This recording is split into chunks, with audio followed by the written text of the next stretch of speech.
السلام علیکم ورحمۃ اللہ وبرکاتہ۔ الحمد للہ رب العالمین والصلاة والسلام علی نبینا محمد وعلی آلہ وصحبہ اجمعین، اما بعد۔ آج انشاءاللہ پڑھائیں گے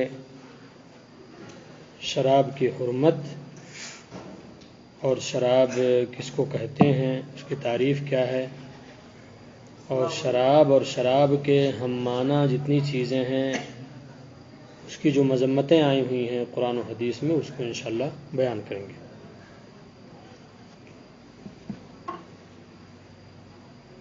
اور شراب کیا ایک بارگی حرام کر دیا گیا یا اس میں کچھ وقت لگا، اللہ رب العزت کی جو حکمت تھی اس کو ہی بیان کریں گے انشاءاللہ۔ تو اس درس کی ابتدا قرآن کریم کی آیت سے کرتے ہیں جس میں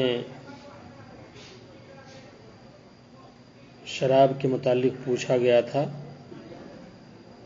تو اللہ رب العزت نے شروع معاملے میں اس آیت کو اتارا تھا پیارے نبی صلی اللہ علیہ وسلم پہ جواب کی شکل میں۔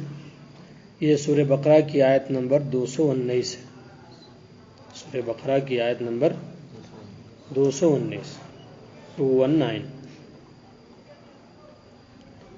تو شروع کرتے ہیں۔ اعوذ باللہ من الشیطان الرجیم، بسم اللہ الرحمن الرحیم۔ یسألونک عن الخمر والمیسر قل فیہما اثم کبیر ومنافع للناس وإثمهما أكبر من نفعهما ويسألونك ماذا ينفقون قل العفو كذلك يبين الله لكم الآيات لعلكم تتفكرون۔ يسألونك عن الخمر والميسر، نبی صلی اللہ علیہ وسلم آپ سے لوگ شراب اور جوئے کا مسئلہ پوچھتے ہیں کہ یہ شراب کا حکم کیا ہے اور جوئے کا حکم کیا ہے، یعنی شراب کا پینا، اس کا بیوپار کرنا، بیچنا، خریدنا، لا کے گھروں میں رکھنا، اس کا کیا حکم ہے، اور جوا جو کھیلتے ہیں اس کا کیا حکم ہے۔ اللہ رب العزت نے کہا، اے حبیب صلی اللہ علیہ وسلم آپ کہہ دو، فیہما اثم کبیر، ان دونوں میں بڑا گناہ ہے، دین کے حساب سے بہت گناہ ہے، ومنافع للناس، لیکن لوگوں کے لیے اس میں نفع ہے، فائدہ ہے، لیکن جو فائدہ ہے اس سے کہیں بڑا ہے ان کا گناہ، وَإِثْمُهُمَا، اور ان دونوں کا گناہ، اکبر، بڑا ہے ان کے نفع سے۔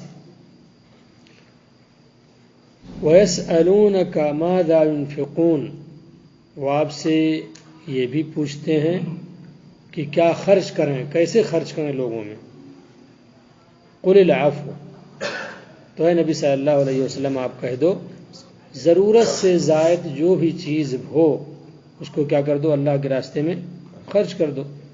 كَذَلِكَ يُبَيِّنُ اللَّهُ لَكُمُ الْآيَاتِ لَعَلَّكُمْ تَتَفَكَّرُونَ، اللہ رب العزت اسی طرح سے نشانیوں کو، آیتوں کو واضح صاف بیان کرتا ہے، لعلکم تتفکرون، تاکہ تم سوچو اور سمجھو۔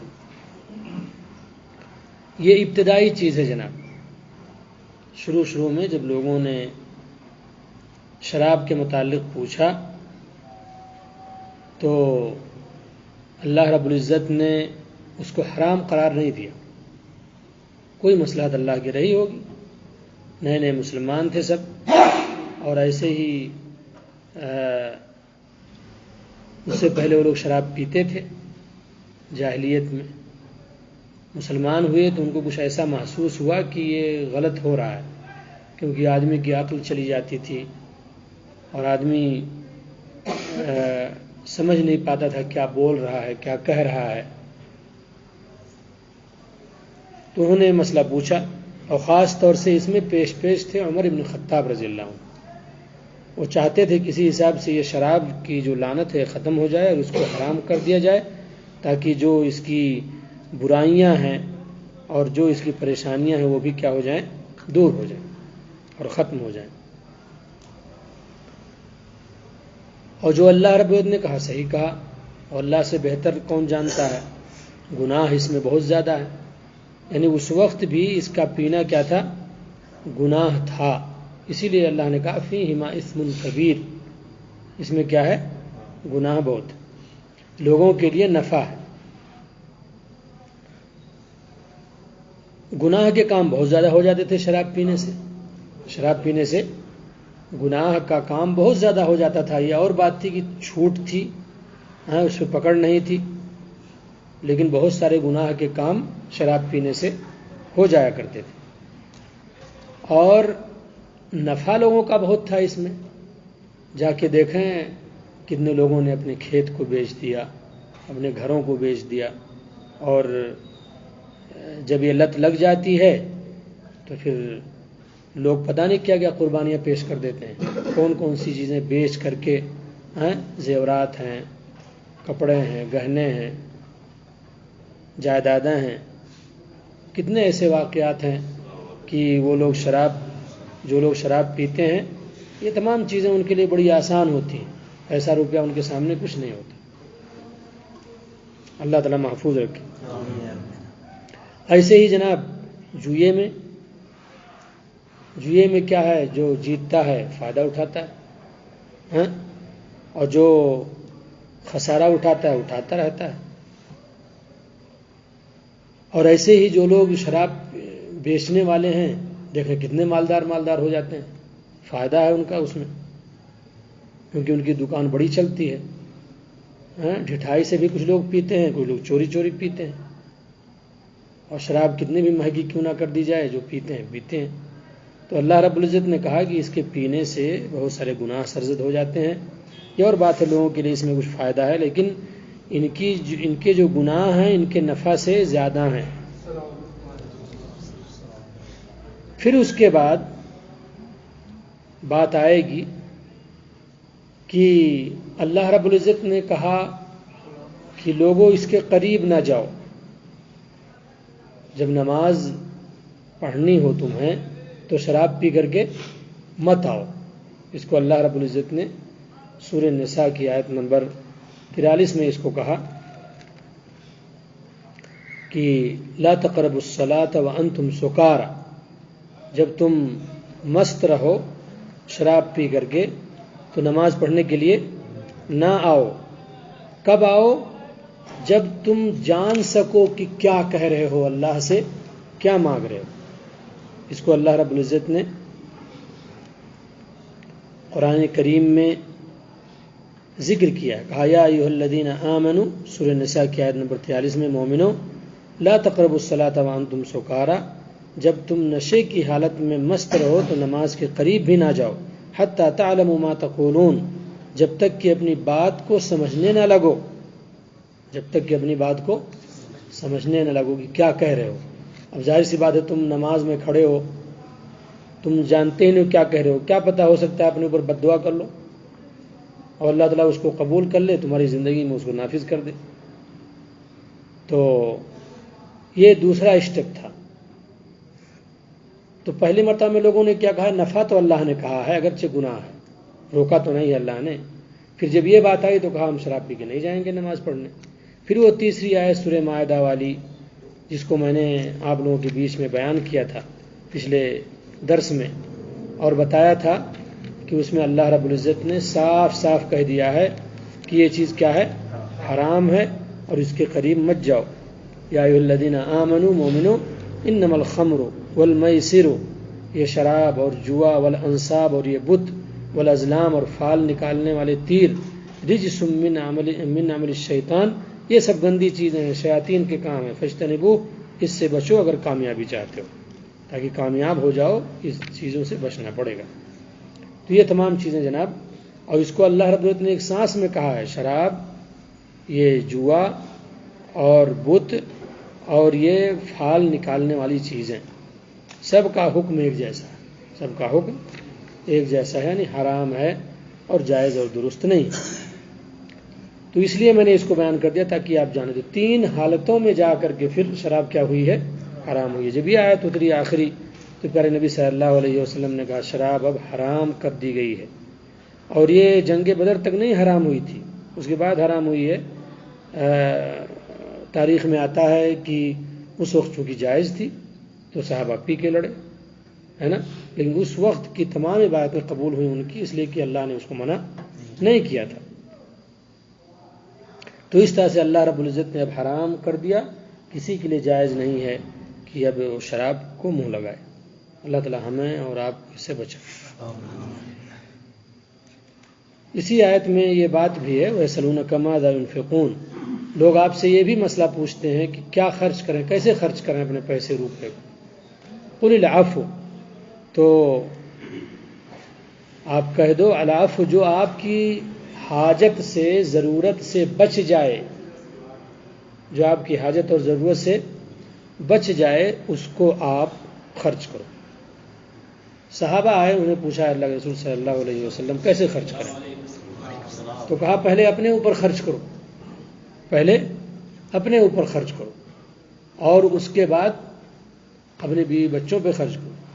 اس کے بعد جو بڑھ جائے تو جو سب سے قریبی رشتہ دار ہے اس کے اوپر خرچ کرو، پھر اس کے بعد جو قریبی ہے، اس کے بعد جو قریبی ہے، اس طرح سے.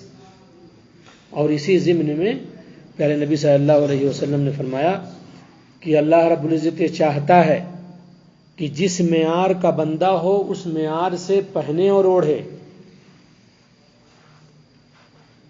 اور اپنے جوتے کو صاف رکھے، وہ اپنے کپڑوں کو صاف رکھے، اور اس کے اندر کبر اور فخر نہ ہو، تو تکبر اور فخر میں شامل نہیں ہوگا. بلکہ ایک صحابی نے پوچھا اللہ کے رسول صلی اللہ علیہ وسلم، میرا جوتا خوبصورت ہوتا ہے تو کیا میں تکبر میں شامل ہوں گا؟ وہ ڈرے یہ کہ بھائی تکبر غلط چیز ہے، صحیح اور درست نہیں ہے، اللہ کو پسند نہیں ہے، تو کہیں ایسا نہ ہو کہ اس پہ ہی پکڑ ہو جائے. تو اس پہ نبی صلی اللہ علیہ وسلم نے کہا نہیں، اللہ خوبصورت ہے اور خوبصورتی کو پسند کرتا ہے. اور ایک دوسری روایت میں ہے کہ اللہ جب کسی بندے کے اوپر انعام کرے تو اس کا اثر بھی دیکھنا چاہتا ہے. تو جس معیار کے ہو اس معیار سے کھاؤ اور پہنو، بخیلی مت کرو، اسراف بھی نہ ہو اور مکھی چوس بھی نہ بنو. جو اللہ رب العزت نے دیا ہے وہ لگے کہ ہاں اس معیار کے آپ ہو. اللہ رب العزت ہمیں بخیلی سے بچائے اور اسراف سے بھی بچائے اور میانہ روی اختیار کرنے کی توفیق عطا فرمائے. اور اسی ضمن میں پیارے نبی صلی اللہ علیہ وسلم نے فرمایا کہ انسان اپنے بچوں پہ خرچ کرے، اپنے بچوں پر خرچ کرے، اور 1 درہم اپنے بچوں پہ خرچ کرے، 1 درہم اللہ کے راستے میں خرچ کرے، سائل کو دے اور کوئی کام. کہا اجر والا سب سے زیادہ کون ہے؟ جو اپنے بچوں پہ خرچ کرے. کچھ ہمارے بھائی ایسے ہیں جو باہر پربت دان لٹاتے ہیں اور گھر میں بچے اور بیوی پریشان حال ہوتے ہیں.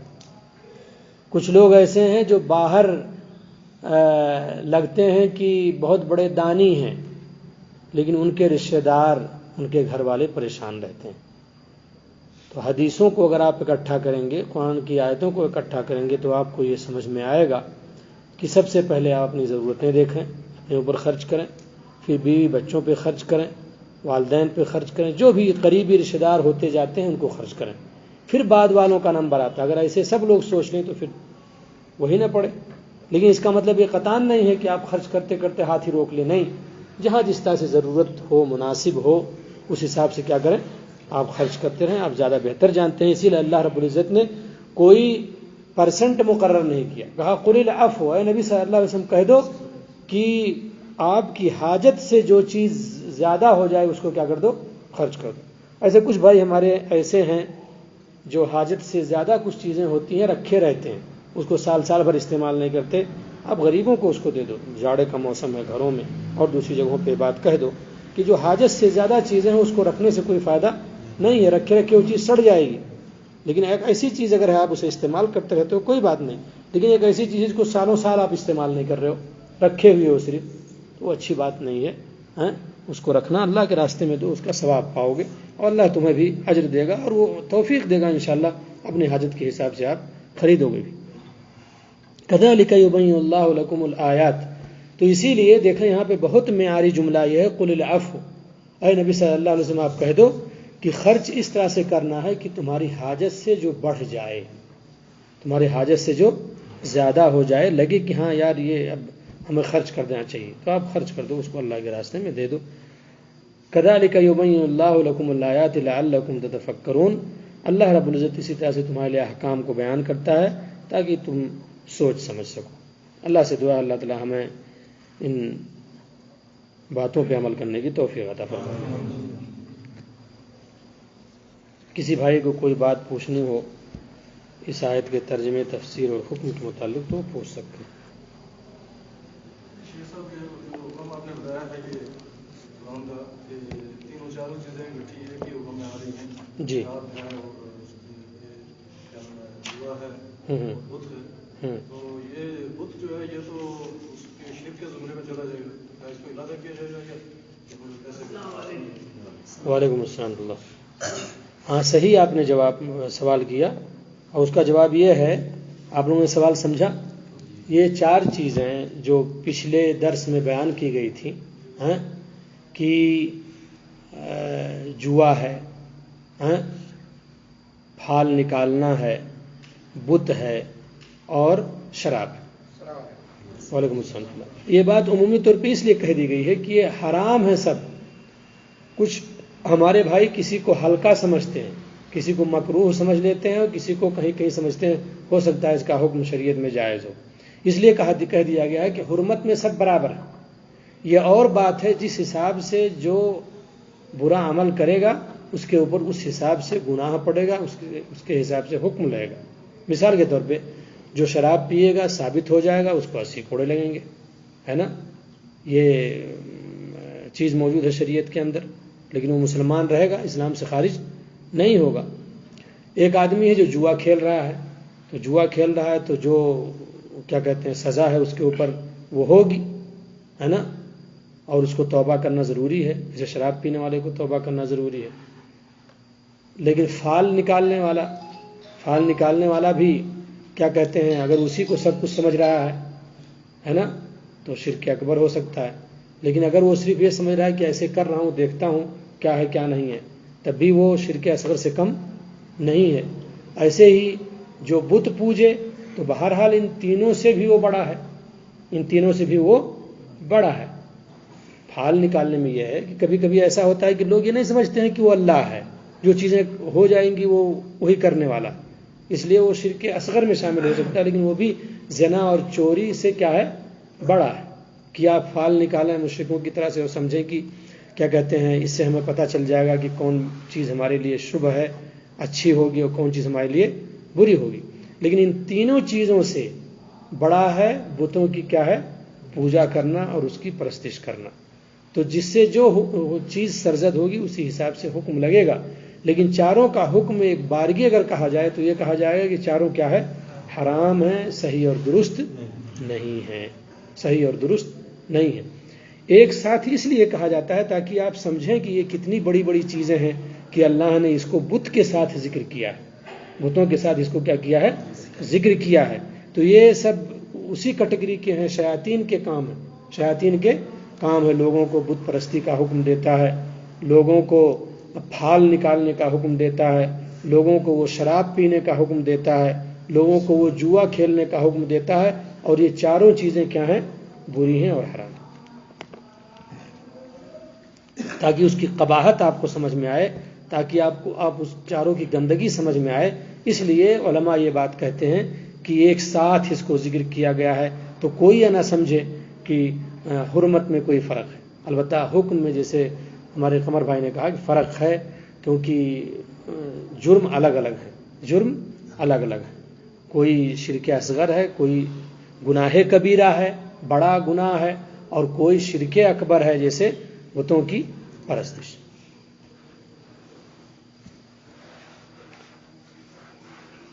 اچھا جناب، میں نے ابھی بتایا آپ لوگوں کو کہ شراب 3 اسٹیپ میں حرام کی گئی. پہلے کہا گیا کہ اس میں گناہ زیادہ ہے نا، اور نفع بھی زیادہ ہے، لیکن نفع سے زیادہ نقصان دہ ہے اس کا کیا؟ گناہ. تو لوگوں نے کہا نفع اللہ نے کہا ہے اس لیے ہم اس کو جاری رکھتے ہیں. پھر اس کے بعد اللہ نے آیت اتاری کچھ دن کے بعد کہ نماز کے قریب نہ جاؤ اس وقت جب شراب پی ہوئی ہو. تو لوگوں نے کہا نہیں جائیں گے، لیکن پئیں گے، کیونکہ اللہ نے صاف نہیں کہا کہ مت پیو. تیسری مرتبہ میں اللہ نے کیا کہا کہ یہ کیا ہے؟ حرام ہے، شیطانی کام ہے، اس سے بچو. تو 3 اسٹیپ میں 3 وقت میں لا کر کے پھر شراب کو کیا کیا گیا؟ حرام قرار دیا گیا. اس کے بعد اس کو جائز قرار نہیں دیا گیا. تو یہ جو شراب ہے یہ پینے کی چیز ہے جو لوگوں میں استعمال ہوتی ہے. صحابہ پہلے پیتے تھے، بعد میں اس کو حرام قرار دے دیا گیا. بعد میں اس کو حرام قرار دے دیا گیا. اور شراب کے معنی عربی میں ہوتے ہیں جوس کے، عصیر کے، بالکل ایسے جیسے انگریزی میں اس کو ڈرنک کہتے ہیں. بھائی آپ کوئی بھی چیز لے لو، ایک جو ملتا ہے عصیر ملتا ہے، اس میں کیا لکھا رہے گا؟ شراب. تو کیا مطلب وہ شراب ہے؟ بھائی شراب البرتقال لکھا رہتا ہے کہ نہیں؟ اورنج ڈرنک لکھا رہتا ہے کہ نہیں؟ تو یہ اس لفظ میں، اس معنی میں ہے. یعنی عربی میں اگر شراب بولا جائے تو عصیر کے معنی میں، جوس کے معنی میں. انگریزی میں اگر ڈرنک بولی جائے تو جہاں بہت سارے معنی ہوتے ہیں وہاں اس کا ایک معنی عصیر کے بھی ہوتے ہیں، جوس کے بھی ہوتے ہیں، ہے نا. لیکن اردو میں جب اس کو استعمال کیا جاتا ہے تو شراب کا ایک معنی صرف ہوتا ہے. وہ کیا ہے؟ جس کو ہم لوگ سمجھتے ہیں، جس کو ہم لوگ عربی میں خمر کہتے ہیں، ہے نا. تو اس بات کو آپ سمجھیں، ورنہ کہیں پہلے ہوا کیا تھا، نیا نیا جب ٹیلی فون یہ آیا تھا، کیمرہ آیا تھا اور بہت ساری چیزیں آئی تھیں، تو لوگوں نے کچھ لوگوں کو دکھا کر کہا تھا دیکھو یہاں پہ لکھا ہوا ہے شراب برتقال. برتقال والی شراب یعنی سنترے والی شراب یہ لوگ پی رہے ہیں. دیکھو نیچے لکھا ہوا ہے اورنج ڈرنک. یہ ڈرنک کرتے ہیں لوگ، ہے کہ نہیں؟ لیکن جب لوگ دھیرے دھیرے آنا شروع ہوئے، آئے یہاں پہ، تب بات سمجھ پائے کہ اس کا معنی کچھ اور ہے، ہمارے ہاں کچھ معنی اور ہے. اور کتنے لوگ غلط فہمی کے شکار ہو گئے اس کی وجہ سے. شیشیوں کو یہاں سے دکھایا گیا، بھیجا گیا، کہا دیکھو یہ شراب کی شیشیاں جو ہمارے ہاں ہیں اسی قسم کی وہاں بھی پی جاتی ہیں. اور اس معاملے میں بڑا فتنہ ہوا. تو آپ اس کو سمجھیں. کہیں بھی بقالے میں آپ جائیں، کسی بھی جگہ ہے نا اسٹور پہ، تو وہاں پہ لکھا ہوا ہو کہ شراب المانجو، تو یہ نہ سمجھیں کہ مینگو کا یہ شراب ہے، مینگو کا یہ عصیر ہے. یا لکھا رہے مینگو ڈرنک، تو آپ نہ سمجھیں کہ مینگو کا کیا ہے، وہ شراب ہے. تو شراب اردو میں خمر کے معنی میں ہے، اور عربی میں شراب کا معنی جوس کے ہوتے ہیں. انگریزی میں بھی ڈرنک کے معنی پینا یا جوس کے معنی میں بھی وہ استعمال ہے. تو کہنے کا مطلب یہ ہے خمر کا ترجمہ ہے شراب. شراب کا ترجمہ شراب نہیں، خمر کا ترجمہ ہے. عربی میں شراب کو خمر کہتے ہیں. کھانے پینے کی چیز میں اللہ رب العزت نے تمام چیزوں کو مباح قرار دیا ہے، کھاؤ پیو. اس کی دلیل یہ ہے هو الذی خلق لکم ما فی الارض جميعا. اسی اللہ نے تمہارے لیے زمین کی جتنی ساری چیزیں ہیں تمہارے لیے پیدا کیا ہے. زمین کی جتنی چیزیں ہیں وہ ہمارے اور آپ کے لیے ہیں. زمین کی جتنی چیزیں ہیں وہ اللہ کے واسطے نہیں ہیں، اللہ کے لیے نہیں ہیں.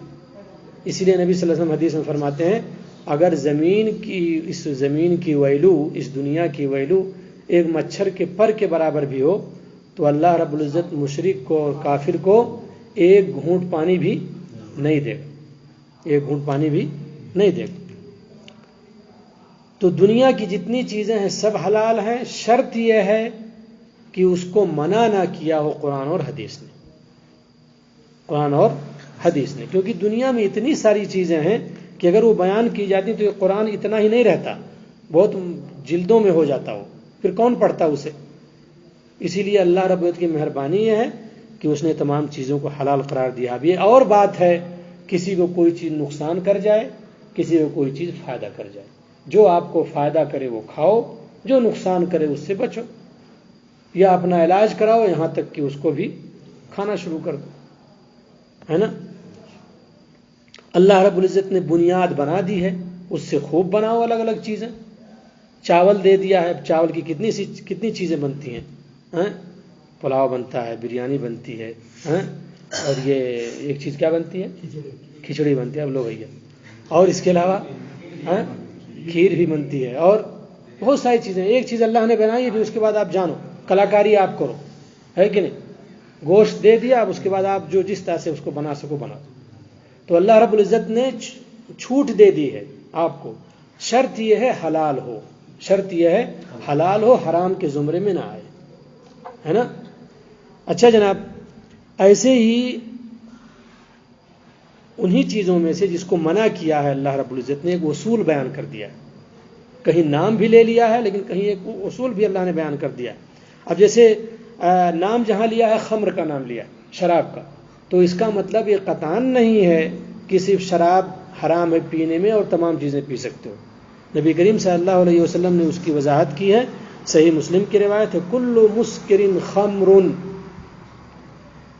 کل مسکرن خمر، ہر نشہ کی چیز کیا ہے؟ ہر نشہ کی چیز خمر ہے، شراب ہے.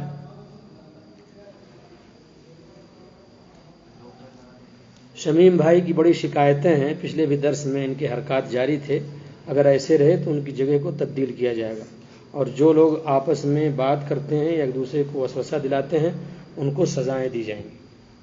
کیا خیال ہے آپ لوگوں کا؟ ہے کہ نہیں؟ تو صرف انہی کے لیے نہیں ہے، تمام لوگوں کا مسئلہ ہے بھائی. سب لوگ سن لو، آئے ہو آدھے گھنٹے کے لیے، پھر اس کے بعد چھڑخانی کرو آپس میں، کون روکتا ہے؟ تو اللہ رب العزت نے نشے کی چیزوں میں صرف شراب کا نام لیا. اللہ رب العزت کہیں نہیں جانتا تھا کہ بعد میں ہیروئن آئے گی، بعد میں افیم آئے گا. یہ تمام اللہ کی مخلوق ہے، اللہ نے پیدا کیا ہوگا یا بعد میں پیدا کیا، جس طرح سے وہ بہتر جانتا ہے. بہت ساری چیزوں کو بعد میں اللہ تعالیٰ پیدا کرتا ہے نا؟ تمام چیزوں کو وہ بہتر جانتا ہے، لیکن نام صرف لیا خمر کا. اور پیارے نبی صلی اللہ علیہ وسلم نے اس کی وضاحت کی. کیا کہا؟ کل مسکرن خمر، ہر نشہ آور چیز شراب ہے. یہ نبی صلی اللہ علیہ وسلم نے منہ سے کہا ہے. وَكُلُّ خَمْرٍ حَرَامٌ، اور ہر شراب کیا ہے؟ حرام. تو جتنی بھی نشہ دینے والی چیزیں ہیں وہ سب شراب کے حکم میں ہیں. یہ پیارے نبی صلی اللہ علیہ وسلم کا فرمان ہے، اور یہ صحیح مسلم میں موجود ہے.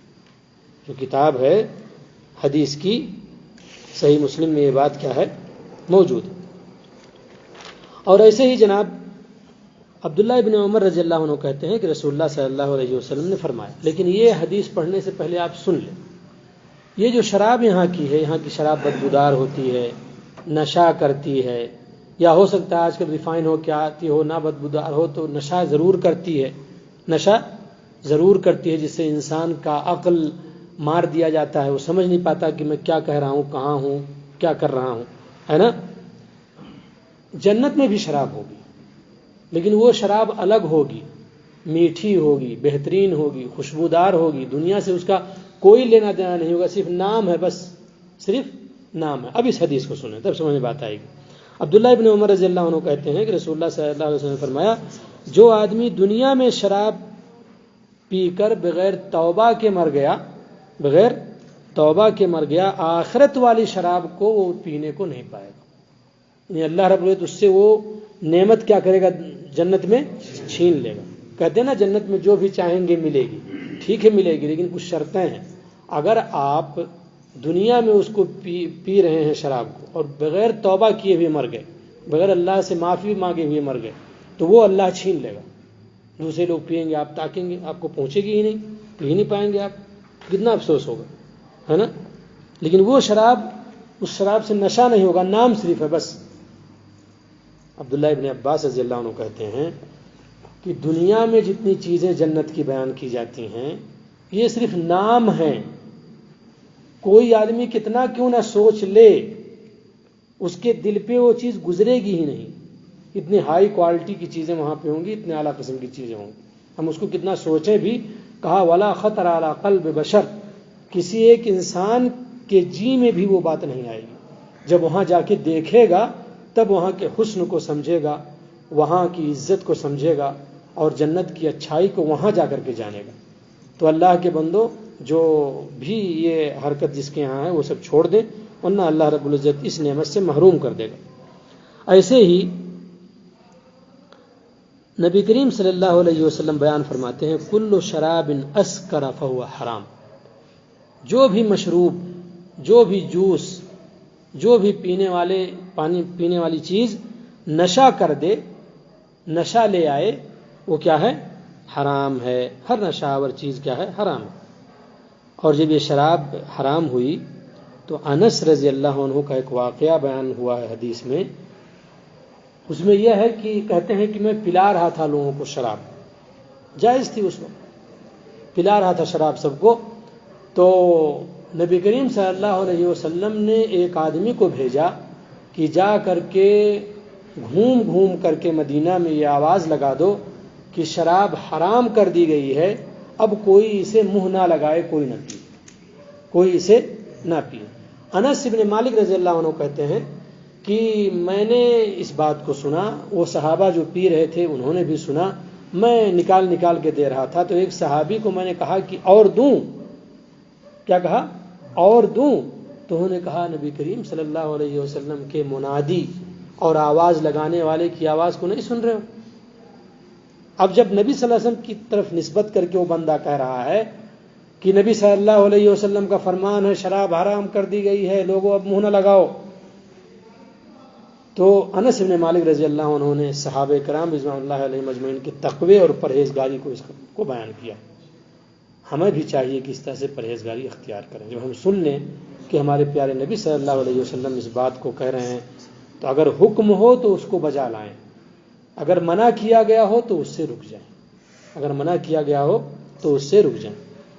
اور یہ جو ہیلے حوالے ہیں نا، بہانے سب، یہ مکروہ ہے تو یہ وہ ہے تو وہ ہے، صاف نبی صلی اللہ علیہ وسلم کہہ رہے ہیں کل شراب اسکر فہو حرام، ہر مشروب جو نشہ دے دے، نشہ آ جائے اس کے پینے سے، وہ حرام۔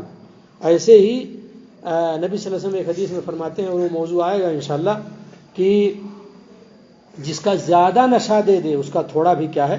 حرام، چاہے وہ کھانے والی چیز ہو چاہے وہ پینے والی چیز ہو۔ تو لوگوں کو ڈرنا چاہیے جو اس طرح سے اکروہ مکروہ کہہ کر کے لوگوں کو پھنساتے ہیں اور اپنا کھانے کے لیے جواز تلاش کرتے ہیں۔ اور میں نے پچھلے درس میں بتایا تھا یہ لوگ دو غلطیاں کرتے ہیں، ایک تو خود غلطی کرتے ہیں اور وہ ایک دوسرا جائز کرنے کی کوشش کرتے ہیں، جبکہ جائز کرنا اور حرام کرنا کس کا کام ہے؟ اللہ رب العزت۔ لیکن آج تک وہ لوگ بھی حلال نہیں کہہ سکے ہیں۔ مکروہ وہ ہے جس کو شریعت ناپسند کرے، جو حرام ہو۔ اور پہلے جب علماء مکروہ لکھتے تھے تو اس کا مطلب حرام ہی ہوتا تھا، اور اللہ رب نے جہاں بھی قرآن میں لکھا ہے مکروہ، اس کو حرام ہی کے معنی میں اللہ نے یہ کہا ہے کہ ہر برائی اللہ کے ہاں مکروہ ہے، تو کیا مطلب؟ اس کو کرو، حرام ہے، وہ کیا ہے؟ حرام ہے۔ کہتے ہیں آئیں گی چیزیں دلیل دیتے ہیں لوگ کہ چونکہ کھل کر کے نہیں ہے کہ یہ حرام ہے، تو میں آج پوچھتا ہوں کہ یہ جو ڈرگس ہیں یا جو کیا کہتے ہیں ہیروئن اور افیم ہے، اس کو کیا کہو گے؟ اس کا بھی تو نام نہیں آیا قرآن و حدیث میں، تو مکروہ کہو گے؟ کون مولوی کہے گا؟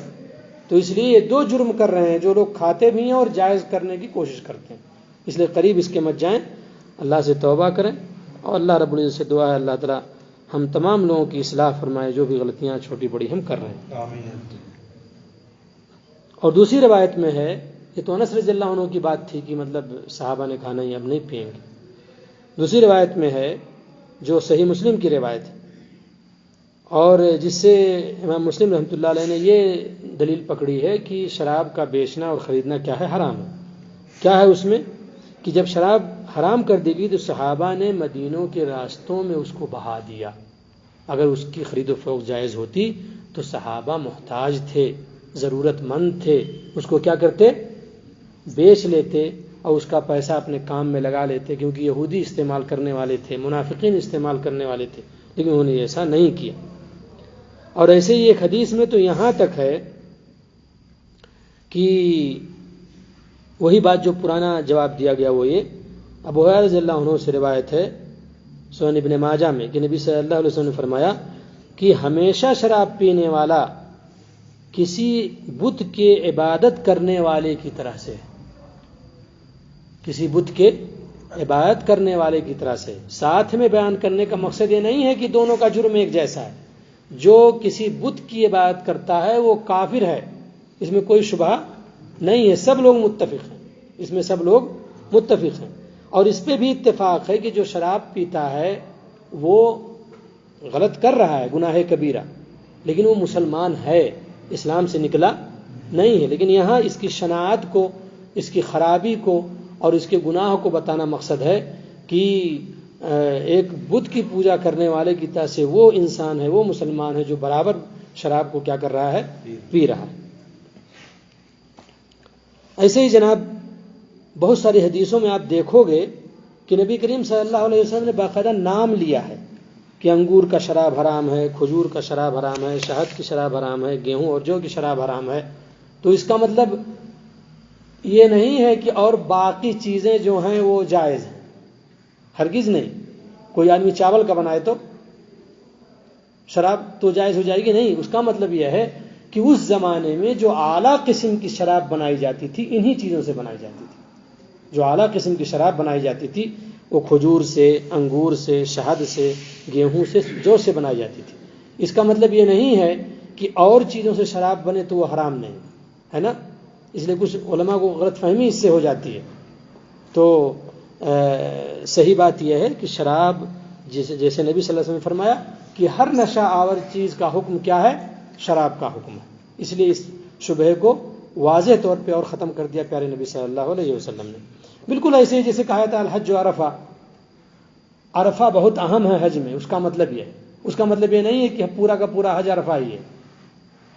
یہ کہا گیا کہ حج میں عرفہ ایک رکن ہے. کہنے کا مطلب اگر چھوڑ دو گے تو آپ کا حج نہیں ہوگا. ایسے ہی ان حدیثوں میں جو بیان کیا گیا ہے کہ 5 طرح کی چیزوں سے شراب بنتی ہے، اس کا مطلب یہ ہے کہ یہ ہائی کوالٹی کی شراب اس وقت مانی جاتی تھی، مہنگی مانی جاتی تھی اور ان کے حساب سے بڑی اونچی مانی جاتی تھی.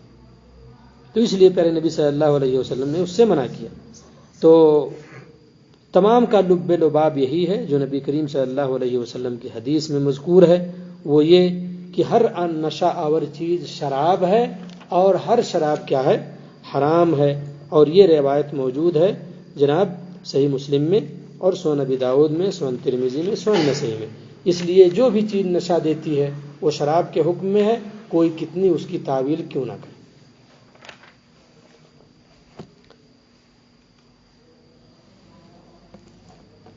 ایسے ہی جناب اور بھی چیزیں انشاءاللہ پڑھائی جائیں گی آپ لوگوں کو. انہی چیزوں میں سے جو چیزیں پڑھائی جائیں گی وہ یہ کہ جس کا تھوڑا بھی نشہ دے اس کی زیادہ مقدار بھی کیا ہے، صحیح نہیں. اور قرآن و حدیث میں آپ نے دیکھا کہ جو شراب ہیں یا شراب کے معنی میں ہیں، کس طرح سے پیارے نبی صلی اللہ علیہ وسلم نے وضاحت کے ساتھ کہی ہے یہ بات کہ اس کا برابر پینے والا کیا ہے، جیسے بت کی عبادت کر رہا ہے. ایسے ہی جو اس دنیا میں شراب پیے گا اور توبہ کیے ہوئے مر جائے گا تو اللہ رب العزت وہاں کی جو شراب ہے اس کو نہیں دے گا. اس بات سے یہ بات اس کا بھی پتہ چلتا ہے کہ مسلمان کے اندر اگر کوئی کمی اس قسم کی ہو تو توبہ کر لے، استغفار کر لے. اس سے یہ بات بھی معلوم ہوتی ہے کہ اگر کسی سے غلطی ہو جائے تو یہ قطعاً کوئی دوسرا مسلمان نہ کہے کہ وہ جنت میں نہیں جائے گا. دیکھو یہاں نبی صلی اللہ علیہ وسلم کہتے ہیں اس چیز کو محروم کر دیا جائے گا لیکن جنت میں وہ پہنچے گا اگر موحد ہوگا، اللہ کے ساتھ شریک نہیں کیا ہوگا کسی کو. لیکن یہ اس کا مطلب یہ قطعاً نہیں ہے کہ چھوٹ ہے پینے والوں کے لیے. اگر اسلامی حکومت ہوتی تو 80 کوڑے لگتے اور ایسے کوڑے کہ ایک کوڑے سے جسم ادھڑ جائے، ہے کہ نہیں، چمڑے ادھڑ جائیں. ان تمام چیزوں سے پرہیز بہتر ہے اور ہر اس چیز سے پرہیز بہتر ہے اور صحیح ہے اور کار ثواب ہے جو چیز نشہ دے. نشہ کے جہاں اور بہت سارے نقصانات بیان کیے گئے تھے پچھلے درس میں، وہاں سب سے بڑا نقصان اس کا یہ ہے کہ اللہ اس کے رسول صلی اللہ علیہ وسلم کی نافرمانی ہے اور شریعت سے اعراض ہے. جہاں اس سے عزت جاتی ہے، جہاں اس سے پیسے جاتے ہیں، جہاں اس سے کیا کہتے ہیں اللہ تعالیٰ ناراض ہوتا ہے، جہاں اس سے کیا کہتے ہیں ہماری اور آپ کی بدنامی ہوتی ہے، جہاں اس سے لوگ ہمیں اور آپ کو اچھا نہیں سمجھتے. اس کے علاوہ اور بہت ساری برائیاں موجود ہیں. پچھلے درس میں ایک صاحب کہنے لگے شیخ صاحب آپ نے یہ نہیں بتایا کتنے لوگ ایسے ہوتے ہیں کیا کہتے ہیں دیکھا گیا ہے شراب پی پی کر کے اور ان کو پتہ ہی نہیں ہوتا ہے، سائیکل لے کر کے اپنی گاڑی لے کر کے راستوں کے بغل میں الٹے پلٹے رہتے ہیں، اور کتنے کتنے تو ایسے ہیں کہ بد جانوروں کو بھی گلے لگاتے ہیں، ان کو سمجھ میں نہیں آتا ہم کیا کر رہے ہیں، کیا کیا حرکات، اور ایسے ایسے الٹے پلٹے حرکات کرتے ہیں کہ آپ دیکھ کر کے کیا کہتے ہیں آپ ہنسو گے۔ تو اللہ رب العزت نے آپ کو عقل دی ہے، سمجھ دی ہے، جس سے آپ دنیا کے معاملات کنٹرول کرتے ہو، صحیح سے کسی سے بات کرتے ہو، تمیز اور ادب اور احترام کا پاس رکھتے ہو۔ اس لیے اللہ نے دیا ہے کہ تاکہ کیا کہتے ہیں احترام کے ساتھ رہو، عزت کے ساتھ رہو۔ اس لیے نہیں دیا ہے کہ کچھ چیزیں ایسی استعمال کر لو کہ اپنے عقل کو بگاڑ دو اور تمہاری بھی عزت جائے، پیسہ بھی جائے، روپیہ بھی جائے، گھر کا بھی نام خراب ہو اور خاندان کا بھی خراب ہو، والدین کا بھی خراب ہو۔ تو جن بھائیوں کے اندر چاہے وہ چھوٹا نشہ ہو چاہے بڑا نشہ ہو، اس سے توبہ کریں، اللہ سے جڑیں۔ میں آخر میں اللہ سے دعا کرتا ہوں اللہ رب العزت ہمیں ان تمام فتنوں سے بچائے، اللہ ہمارے گناہوں کو بخش دے، اللہ ہماری غلطیوں کو معاف فرما دے، اللہ تعالیٰ جو ہمارے بھائی پریشان حال ہیں ان کی پریشانیوں کو دور کر دے، جن کے اوپر قرض ہیں اللہ تعالیٰ ان کے لیے آسانیاں فرما دے۔ اے اللہ تعالیٰ تیرے اچھے اچھے ناموں کا واسطہ دے کر کے تجھ سے مانگتے ہیں مولا، جو ہمارے بھائی بیمار ہیں یا جن کے گھروں میں بیماری ہے اللہ تو انہیں شفا دے دے، انہیں تندرستی عطا فرما دے مولا۔ اے اللہ رب جو لوگ اس کو سن رہے ہیں اللہ تعالیٰ ان کے حق میں بھی یہ دعائیں قبول فرما۔ وصلی اللہ علیہ نبینا محمد وآلہ وصحبہ اجمعین، وجزاکم اللہ خیر وبارک فیکم۔ السلام علیکم ورحمۃ اللہ وبرکاتہ۔